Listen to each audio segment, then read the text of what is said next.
Olá, hoje é sexta-feira, 25 de fevereiro de 2022. Eu sou Leila Andruweit e esse é o Boletim de Notícias da DW Brasil. Confira nesta edição. Tropas russas chegam a Kiev. Ucrânia proíbe homens de 18 a 60 anos de deixarem o país. Protestos na Rússia contra a guerra têm mais de 1.700 presos. O governo ucraniano informou que as primeiras tropas russas chegaram a Kiev no segundo dia da guerra na Ucrânia. Os militares invadiram a capital pelo norte. O Ministério de Defesa ucraniano pediu que a população não deixe suas casas. Ainda há poucas informações, mas o governo ucraniano esperava por uma invasão com tanques russos. O presidente ucraniano, Volodymyr Zelensky, afirmou nas primeiras horas desta sexta-feira que os militares de seu país estão combatendo os invasores e que o avanço das tropas russas estaria sendo bloqueado na maioria dos casos. O vice-ministro da Defesa disse que as forças armadas ucranianas estão defendendo o país em 4 frentes, apesar de estarem em menor número do que os russos.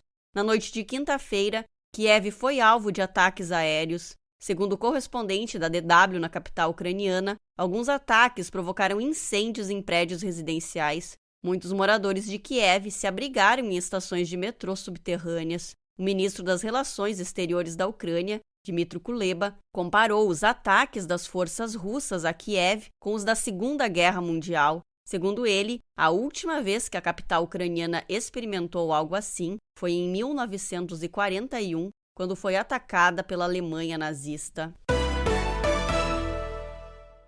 O presidente da Ucrânia, Volodymyr Zelensky, assinou nesta quinta-feira um decreto sobre a mobilização geral da população após a invasão da Rússia. Recrutas e reservistas poderão ser convocados nos próximos 90 dias para garantir a defesa do país. Desta forma, homens de 18 a 60 anos estão proibidos de deixar a Ucrânia. A restrição ficará em vigor durante o período de lei marcial declarada nesta quinta-feira. Segundo Zelensky, a Ucrânia foi deixada sozinha para se defender. O presidente ucraniano anunciou que ao menos 137 cidadãos, incluindo militares, foram mortos no primeiro dia de ataques russos. Mais de 300 pessoas ficaram feridas. Ele chamou as vítimas de heróis e disse que, apesar da alegação da Rússia de que está atacando apenas alvos militares, locais civis também foram atingidos. Segundo Zelensky, a Rússia está matando pessoas e transformando cidades pacíficas em alvos militares. Todos os guardas de fronteira na ilha de Seminy, no sudoeste da Ucrânia, foram mortos nesta quinta-feira. A Rússia registrou nesta quinta-feira protestos em várias cidades de diferentes regiões do país contra a invasão na Ucrânia. Alguns dos maiores protestos ocorreram em Moscou e São Petersburgo. Os atos foram duramente reprimidos pelo governo russo e ao menos 1.700 pessoas foram presas em 52 cidades. Paralelamente, foi coletado um abaixo-assinado contra a guerra com quase 300 mil assinaturas. Mais de 250 jornalistas emitiram nota conjunta se posicionando contra a guerra na Ucrânia. Cerca de 250 cientistas fizeram o mesmo em outra declaração. A maioria dos russos contrários à guerra teme se manifestar por medo de represálias do governo.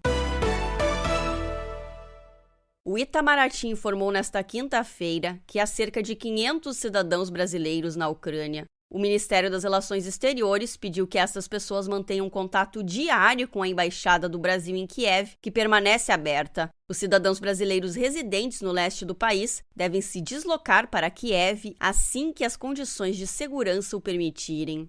Jogadores de futebol brasileiros que atuam nos 2 maiores clubes da Ucrânia fizeram um vídeo nesta quinta-feira apelando às autoridades brasileiras por auxílio para deixar o país. O ministro das Relações Exteriores do Brasil, Carlos França, afirmou durante uma transmissão ao vivo ao lado do presidente Jair Bolsonaro que os brasileiros que estão na Ucrânia serão retirados do país quando houver condições ideais de segurança. Ele disse que a intenção do governo é transportar os brasileiros por via terrestre para países vizinhos, como Polônia e Romênia. Na live, Bolsonaro disse que está empenhado no esforço de proteger e auxiliar os brasileiros que estão na Ucrânia, mas não criticou a Rússia pela invasão do país. Pouco antes, Bolsonaro havia desautorizado o vice-presidente Hamilton Mourão por uma declaração feita por ele que criticava Moscou pela invasão da Ucrânia.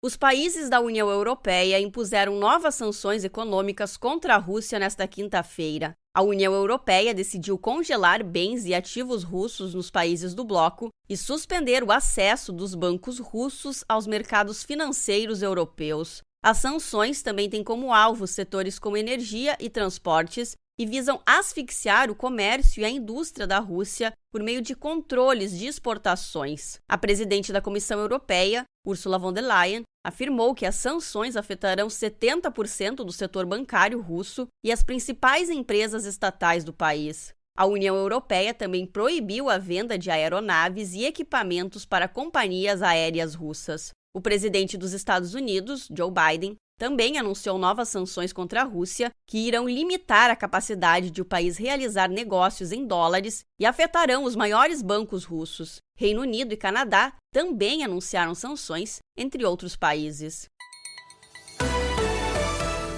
Mais notícias sobre a Ucrânia você ouve no fim da tarde, na segunda edição do Boletim da DW.